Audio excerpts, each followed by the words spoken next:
Hey there, welcome. My name is Lou Diamond, speaker, consultant, podcaster, and author of Speakeasy.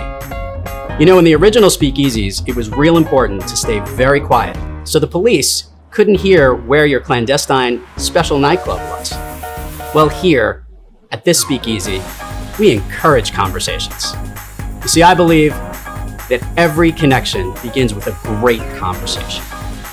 In fact, at this establishment, and in my book, Speakeasy, I've put together the tips, tricks, techniques, blends, mixtures, and concoctions that you need to make more of your conversations great.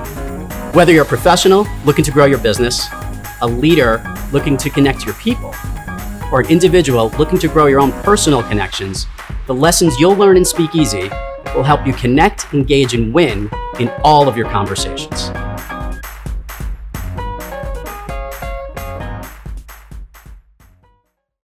You clearly don't know who you're talking to, so let me clue you in.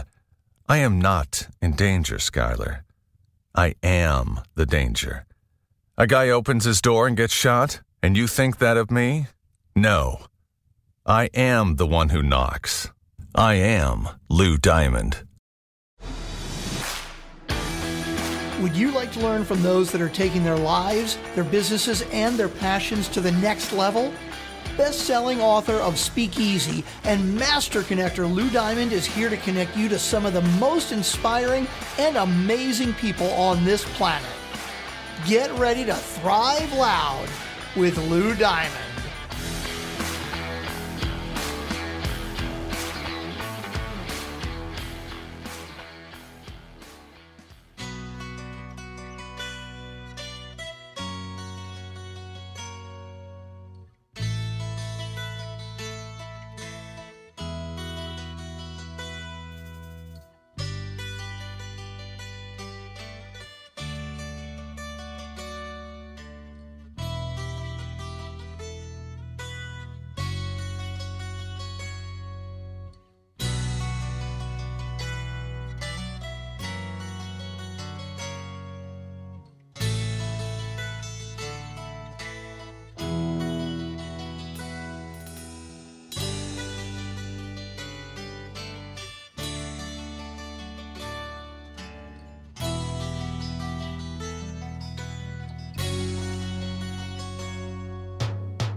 Welcome, everyone, to another spectacular episode of Thrive Loud with Lou Diamond, connecting you to the most inspiring and amazing people that are thriving each and every day.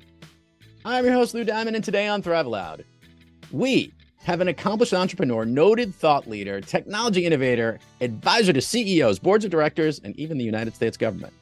He is currently the #2 Wall Street Journal and USA Today best-selling author of Everything Connects, Cultivating Mindfulness, Creativity, and Innovation for Long-Term Value. He's got another book that just came out recently. We're going to talk about this in this conversation. He's the founder of SHADOKA, NextChapter, and other companies focused on enabling sustainable and transformational changes. I think we're going to connect everything together here on this podcast show. Thrive Loud listeners, Faisal Hoque. Faisal, how are you today? Doing well. Thank you for having me, Lou. Faisal and I decided we're crazy. We were early morning folks, and we were going to get on before 7 a.m. in the morning, Eastern Standard Time, to record this. I actually thought Faisal was coming from another part of the world, so that's why we're trying to do it this early morning. Two of us couldn't have got more sleep, but we're doing this interview here now because we're busy people and morning people, and my dog will eventually start scratching and saying, "Hey, dude, we got to wake up and go out and start our day." My dog will do the same thing, by the way, but so. Faisal, I love doing this for our listeners. I don't want to rewind and go all the way back to your birth. Yeah. I want to go back and understand a little bit about what you're focused on today. Yeah. These initiatives that are helping to enable sustainable and transformational changes and providing the right message for mindfulness and innovation in management, which is kind of where you're sitting in with all this. Yeah. How that kind of became your message and your thing. Look, I was a typical tech entrepreneur who started in early 20s and did that entrepreneurial thing where you come up with a cool tech product, raise money, build companies, get fired, build another one, exit, et cetera, et cetera. So I've got that that typical classic stories. What is slightly different is that about 10, 15 years ago, I started to feel very unfulfilled. I was having success, but I was not totally satisfied with who I was as a person. So I started connecting to my Eastern root. I originally come from Bangladesh, so I started connecting to my Eastern root. And I also, traveled a ton all over the world and have a very deep affinity to Japanese culture and traveled through a lot of the Zen monastery in Japan. And that's where my affinity towards mindfulness started to get hold. And I was sitting in an airport, 10 years ago and started crafting this outline for Everything Connects, whereby I was arguing that, look, to really know yourself, you have to be very mindful. And if you're not, if you really don't know yourself, then you can't really connect yourself to the rest of the world, let alone be creative and innovative and then define the value that you want to create for yourself and others. So that's basically the theory behind Everything Connects. So the first edition of Everything Connects came out, 8 years ago. And then I got very busy. I wanted to give, my expertise to our government. So I started doing a lot of work in our public sector side by teaming up with a bunch of people, and I kind of stopped writing, and then pandemic happened and all these changes happened in the world. So I wrote a book called Lift, arguing, that these major changes, is going to change the way we think about leadership and execution and how we learn in general. And then I found like I have a lot of more content that I didn't finish writing in Everything Connects. So I added that on and released these, the second edition of Everything Connects, where, the argument is, look, if you want to be creative, you want to be innovative, and you want to deliver value for yourself and others, you have to define what that value is. And the value definition changes. I mean, when you're in 20s and when you're in 50s, which I am right now, it's very different, and your goal may be that you want to build $1 billion company, or your male goal may be that, hey, you want to impact the local community and do some good for the folks around you. Whatever the case may be, there is no right or wrong answer, but whatever it is, you need to be connected to yourself, and that's how you connect with the world, and that's how you define value, and that's how you drive creativity and innovation. So that's where I ended up being. So it's a long-winded story, but it's a journey, right? Just as they say. It's the ever-evolving journey, as we like to say. I've got some good questions here, and I want to bring some things to light. I love this recognition. For those who have been listeners on this show, we have had numerous guests who are focused on their career on meditation, mindfulness. That's an increasing component of leadership today. Yeah. We have a lot of people that have been able to figure out how to, quote unquote, connect the dots, and understand the importance of connection, something that we harp upon on this program a lot. Let's understand some of this part, because you came from a very technical background. Yeah.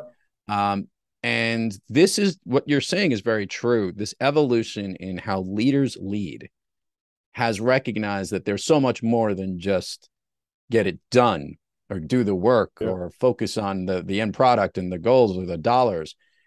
We've made a significant shift in recognizing how important it is to be good within ourselves, incorporate mindfulness into work. Here's what I want to know. What I want to know is, how are you connecting the leadership and mindfulness together? Help weave that message together so people understand where a little bit of the cracking open the book here and understand how these overlap and connect. Sure. So the reason you practice mindfulness, and there's classical way of practicing mindfulness, and as we know, mindfulness comes from a lot of these Zen Buddhism practice where you meditate and you kind of empty your mind and you ground yourself, and as a result of that, you connect yourself, right? So that's the traditional definition of mindfulness. But what I found that emptying your mind and grounding yourself can happen many different ways, not just meditation. So, for example, if you talk to a jogger, the jogger will tell you that when the jogger runs, they kind of like everything melts away, right? Or a musician plays a music, everything melts away. Or I love to cook, so when I cook, everything melts away, right? So Hopefully not there's many everything ways. melts away. We want to keep some of No, the things that's you're right. cooking from evaporating, but That's okay. exactly right.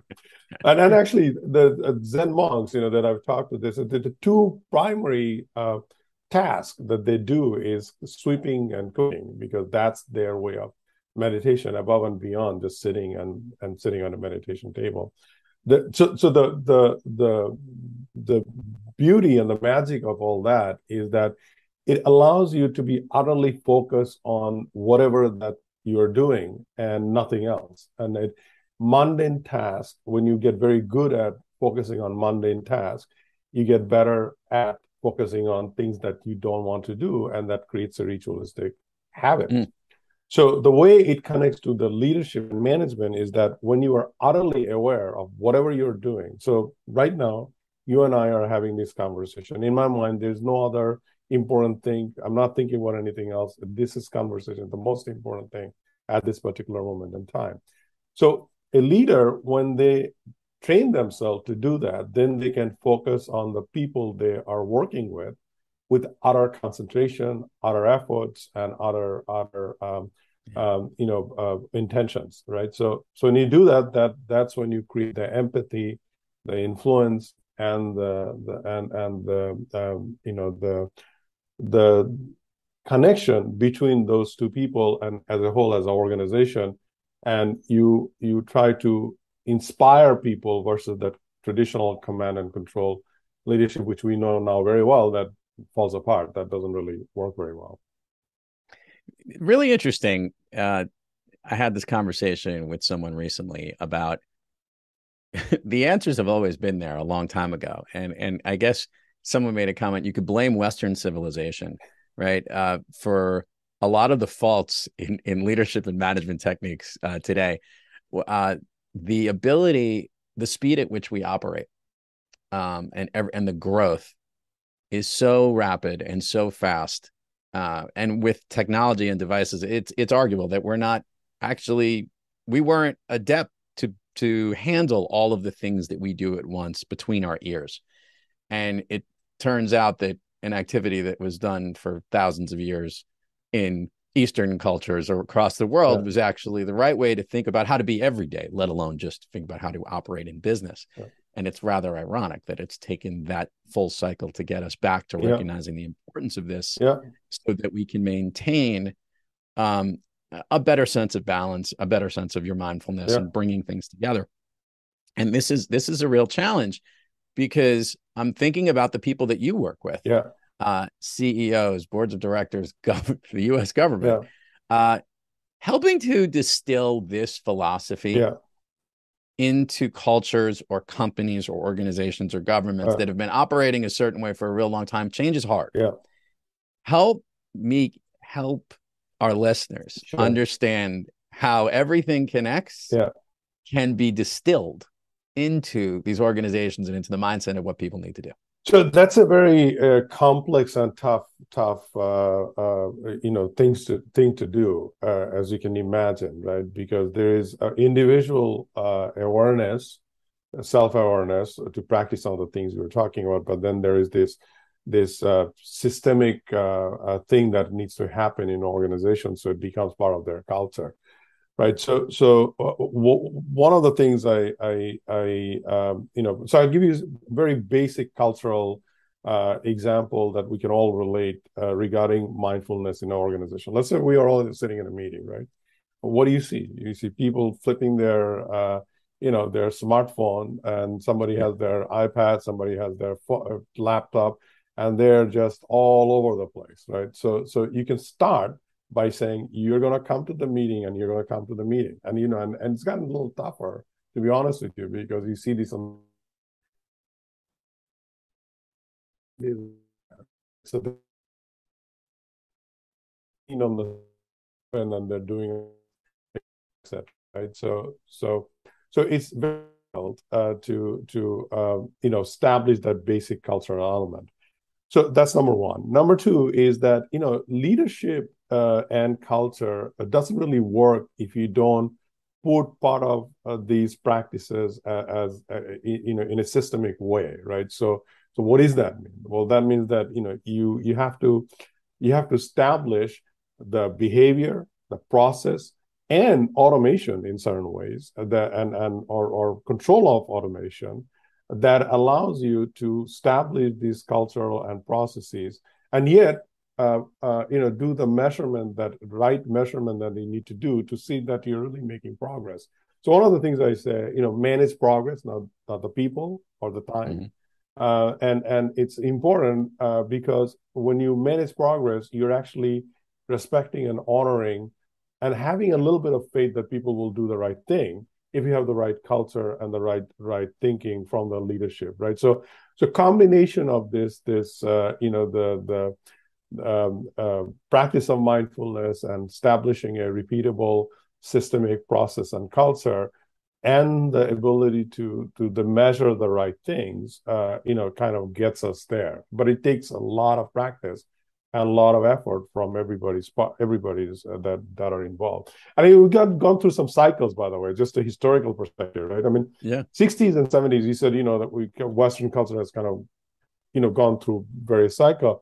60s and 70s, we started talking about this mindfulness and kind of affinity towards Eastern philosophy, et cetera, et cetera. And then we kind of looked at the 80s and 90s. We just took it like a total. It was all about high performance and, the only A player. greed. The exact greed, whatever you call it.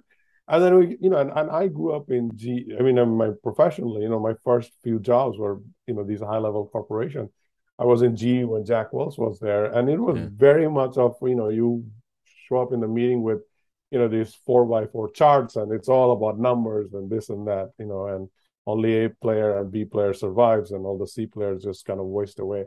That's kind of a culture. So why I'm talking about this, because it's focused on what really matters, what you value. So your value definition is is genesis, is the why you want to practice all these things, and whatever your value is your value, right? And your value may be greed, your value may be impact, whatever it is, but that kind of sets the tone for whatever it is that you want. Yeah, I think there's an authenticity component to who you are that is important in bringing this in. I like the idea, though, that there is a way to adapt and change, because there has been a belief for a very long time that you kind of get set in your ways and you do things certain ways, and certain people want to embrace the change. And I think there's more of an overwhelming desire to recognize how important that is.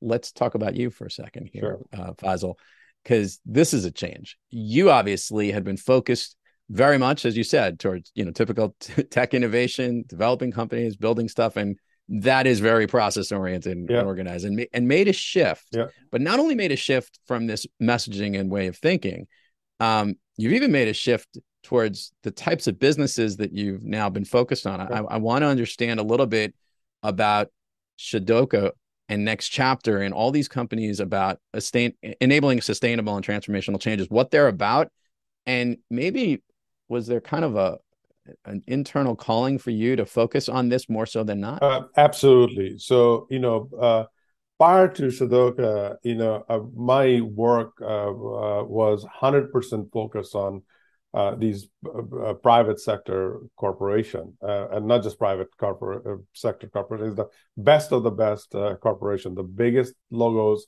and the most recognized logos I could grab as a customer. That was the win for me, right? So it was almost like a ego-driven, process, because if I want to be best of the best, I must work with best of the best, right? So that kind of the mentality. And then what happened is that, as I started, right after I finished writing the first edition of Everything Connects, I kind of said, this is not who I really want to be. I don't want my worth driven by whatever I'm building and whatever I'm being recognized at. I want to give back, and I want to do something meaningful. So, my wife's family come from long history of servicemen and women, and I come from Bangladesh. I've never went and served in any kind of uniform. So I really wanted to go and work with our government in one form or another. So I took all the experience from my private sector and came up with a method and a piece of software, enterprise software, that helps the government to manage their investment in an effective way. And I teamed up with an organization called CSCI, which is a very large federal sector contractor, and what dove into learning, because I had to learn a lot, because I'm not a private public sector person, and dove into it, and have been working with various parts of federal government doing exactly that. And so that was one calling. Then the other calling that recently happened is because right after, right midst of pandemic, my publicist says, listen, you got to do another book, because there's so much to talk about. And I said, I don't know what I'm going to write about, and I'm not in that kind of mood. And and says, and she said, no, you really, there's so much to talk about. I'm sure you can come up with something. So that I and a Fast Company has a book in print now called Fast Company Press. So let's do this thing with Fast Company Press. I said, okay, well, we'll think about it. And so I did the outline of Lyft and argued that these are four major changes: pandemic, fourth industrial revolution, which is all tech-driven, climate, misinformation.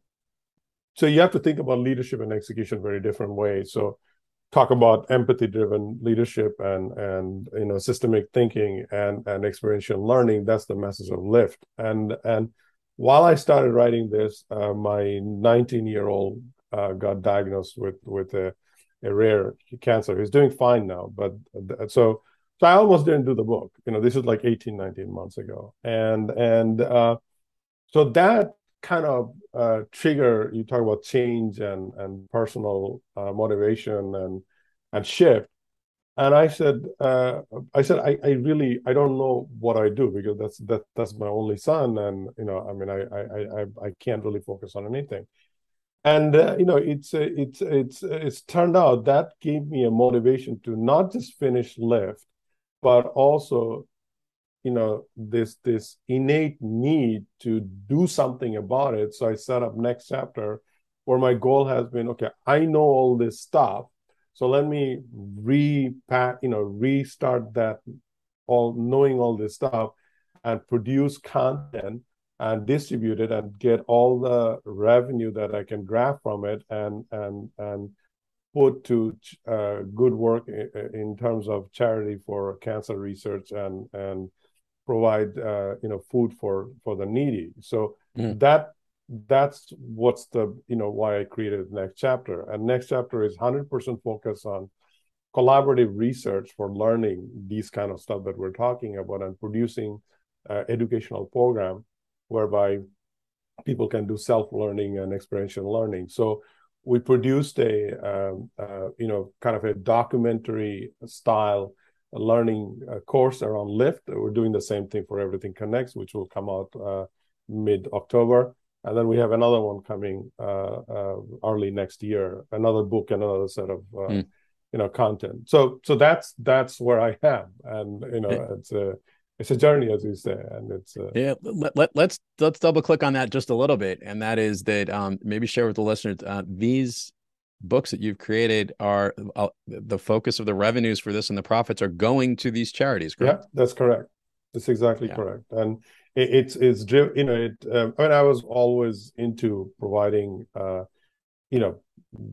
charity donation and support for St. Jude's and other cancer research, and the World Kitchen run by Jose Andres for the food. Those are very the personal calling, but this situation, my personal situation, it just put me in like a next level of motivation. That, hey, look, I'm not a doctor, I'm not a scientist, I'm not going to be like Jose Andres, but I can support it, right? So this is what I know, so I'm going to monetize it to give it to them. That's kind of the motivation. Faisal is definitely not going to be like Jose Andres, mostly because he's melted everything in his kitchen. That's right. Faisal, I love asking authors this question. I want to get your take on this. The writing process for you, Yeah. to somebody who is from a traditional technology, operational, organizational way of thinking, I'm imagining that the writing process might have been a disciplined structure for you. Were you very disciplined when you set out to write? Share with the listeners what that was like. Yeah, so I've been writing now for and I always, I'm not an author, but I can't say that I'm now an author because Actually you are twice now. Well, actually, if you count all my previous book, this is like I've got about 7-8 books out there. When I started writing 20 years ago, it was very mechanical, and in the sense that, okay, well, we're talking about organization, we're talking about technology. So it's like hardcore, almost soulless. It's mechanical, right? So, and I did that for business purposes. When my first book came out in 2000, arguing that the technology model doesn't work and the whole market is going to crash, and it did, because we're not really treating the technology we're supposed to treat. So that was my first book, called E-Enterprise, which got published by Cambridge University Press. And so from there to what I write now, it's very, very different. There is a discipline in the sense that how you want to focus on whatever message that you want to create, and how you want to connect with your readers and your audience, and back it up with real substance and research. But now it comes from my soul, if I can use that term. And I'm not always writing for readers and audience. I'm writing for myself as a reflection of whatever that I have learned, or whatever mess I've created, and whatever failures I have had. And it's a reflection from that point of view. So it's a very different, but there is a discipline. For a while, I was writing something every Saturday or Sunday morning, because that's the only time I would, and a collection of articles would the book, right? So, or I will use those things in a book. So just like a software engineer, you write a piece of code and you use it, but then you keep it in the library and then you reuse. I've kind of done the same thing with my writing pattern. I write an article or write a piece, and I'll keep it, and then I'll use it at a later time as a basis for doing that. I always ask that question to authors, just to understand a little bit behind it as one myself. I find some people who have the discipline, I pat them on the back for it, and those who have what I'll call just spotty inspiration and manage to get a ton of stuff done in like an incredible window, I'm even more impressed with it. Everybody's got their own style with it, and I'm always curious with it. I'm also curious about this.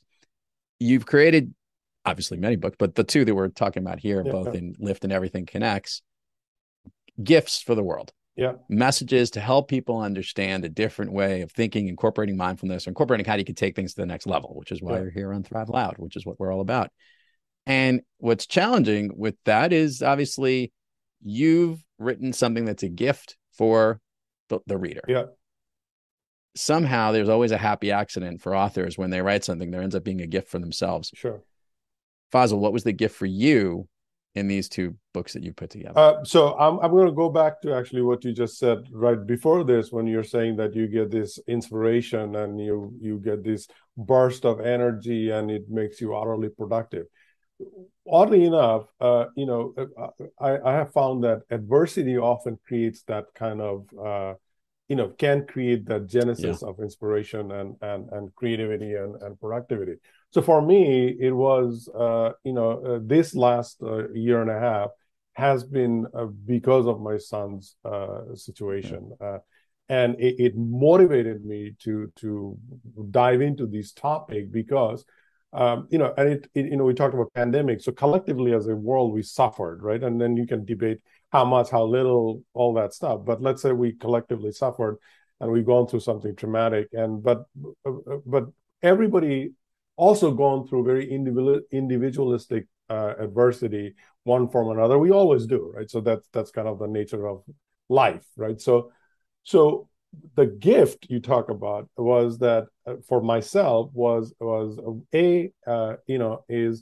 is reflection on that and coping with all these personal adversity and challenges along with rest of the world.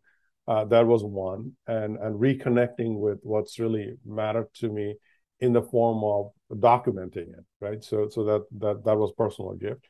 The second gift is that I really, really wanted to do something, to see, I'm very fortunate that I have the resource and the means, and because where we live, get the right treatment for my son and all that. But not everybody's that fortunate. So this was a other calling for me to generate whatever I can generate and give it to people who are in need. So that was the other motivation. So these are, you talk about calling, these are like, you get these bursts of calling at certain point and time in your life.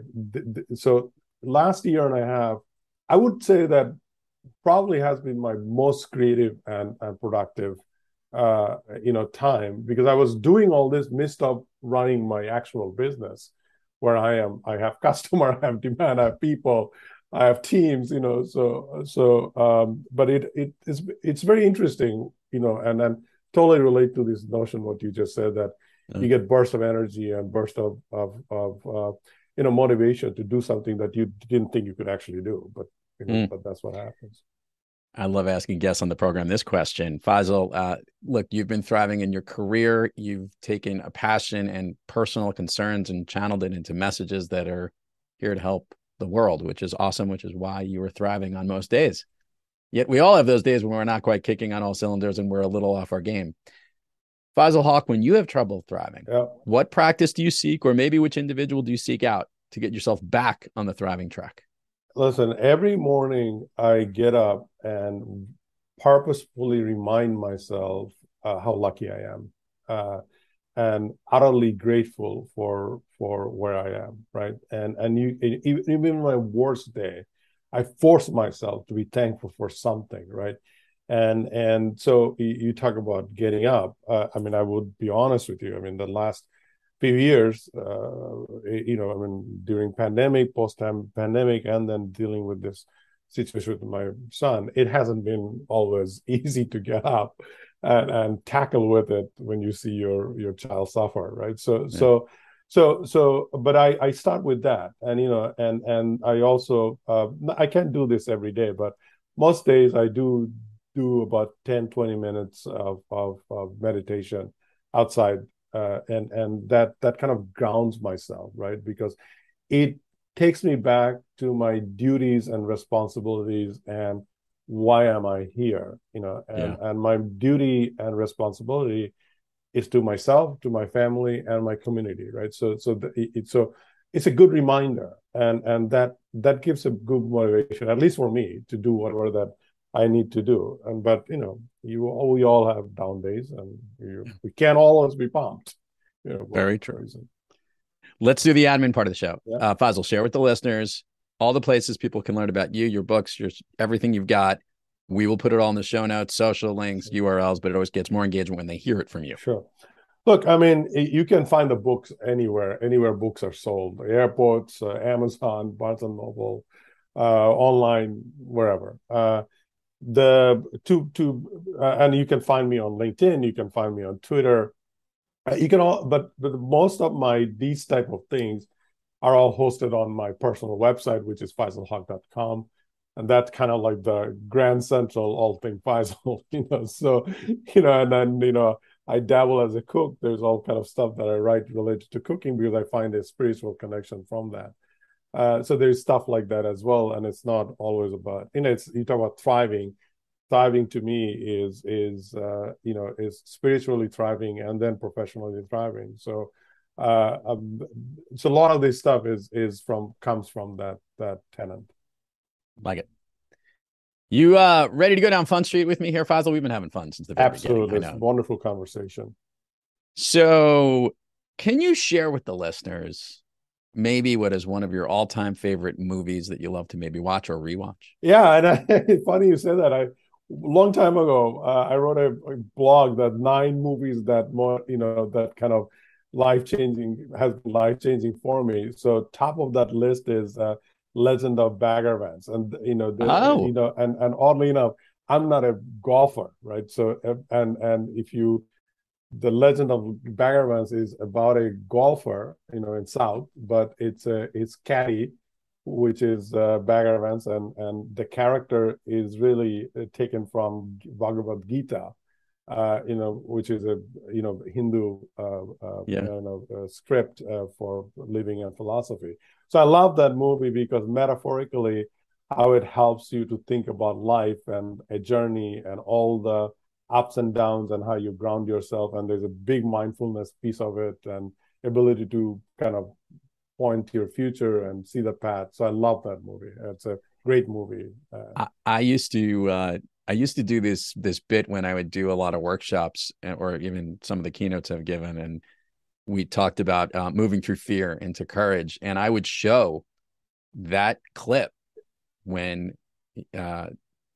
Will Smith, who's playing Bagger Vance, is there with Matt Damon, who's the featured golfer here, who's stuck in Juna, who's stuck in the woods, and he's literally about to give everything up and pick up the ball because he's having his traumatic replay back to World War I. And it is some of the best coaching you'll ever see. Absolutely. And what I always love about the line is after the whole thing is done, Matt Damon turns to Will Smith and says, "You're one hell of a caddy." Yes. It always makes me smile and laugh because it's such a good realization of how important, by the way, we need people to help us move us through fear. For sure. Courage. Great book, great movie, and a lot of good stuff to talk about. Thank you. All right, we're going to do the speed round here, Faisal. Sure. It's early in the morning. Faisal's had some of his coffee. I have yet to have my coffee. So if listeners want to know how energized I am, they know that Faisal's the one getting me there. Faisal, I'm going to ask you things that basically help motivate you in the speed round. These are things that motivate you, lift you, make you feel good. Basically, they make you thrive. And I just want the first thing that comes to your mind. You ready? Sure. Okay. Of late, and this should be interesting for you, a song that maybe you listen to or one that pumps you up. That's a tough one because, I'm a music junkie and I listen to all kind of music. But, look, Hotel California is like my all-time favorite. And my son now lately got me into Arctic Monkey. They're good. Love their music. And Bob Dylan, you can go wrong with Bob Dylan. You certainly can't. We're gonna make sure we get all those out there. To the chef in you, a favorite food that is not a dessert. I have to say all things Japanese, all things French. And it's a combination of those two stuff is just toxic, toxic in a good sense. No, toxic in a good way. I got that. Now, delicious would be another way. Delicious. Favorite dessert? I would say chocolate, anything chocolate. Are you a dark chocolate guy or milk chocolate? I'm not super sweet, but the dark chocolate and like a little bitter. You need a little bite in there. I got it. An activity you wish you did more of? I wish I meditated more. I used to do yoga on a regular basis. I'm going back to it with my wife again, starting from next week. But those are the two things I wish I did more. An activity you wish you did less of? I don't know. I mean, maybe not so much, worrying so much about all the things that's wrong with our world. Worrying. Worry less. Yeah. Worry less in this area. Faisal Hoque, if I could snap my fingers and you can be anywhere in the world, where are you? I'm exactly where I want to be.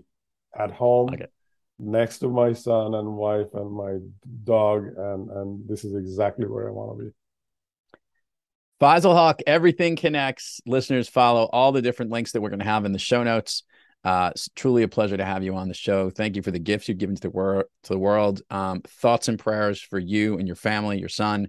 Hopefully, the work that you're doing and a lot of other people who are contributing for good are all going to help with the research and the things that we need to help make a lot of these bad problems go away. Thank you. And truly a pleasure to have you on Thrive Loud today. Thanks for having me. It's truly an honor. I totally enjoyed this early morning conversation.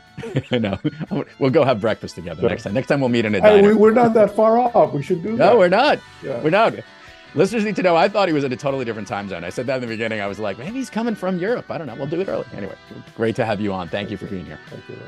And to all the listeners out there, thank you for joining us. And until next time, keep moving onward and upward. And remember, be brief, be bright, be gone.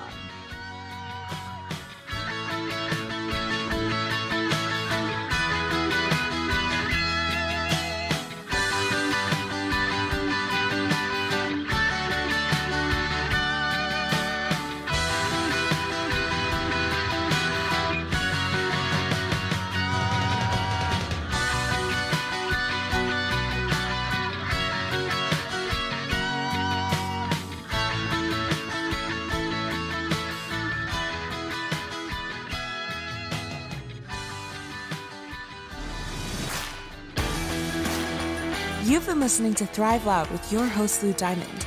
Check us out on the web at thriveloud.com and follow us on Instagram, LinkedIn, Twitter, and Facebook at Thrive Loud. And check us out on the Good Pods app at Thrive Loud, where you can follow, listen, and connect directly to Lou and all of the Thrive Loud episodes. Thanks for listening.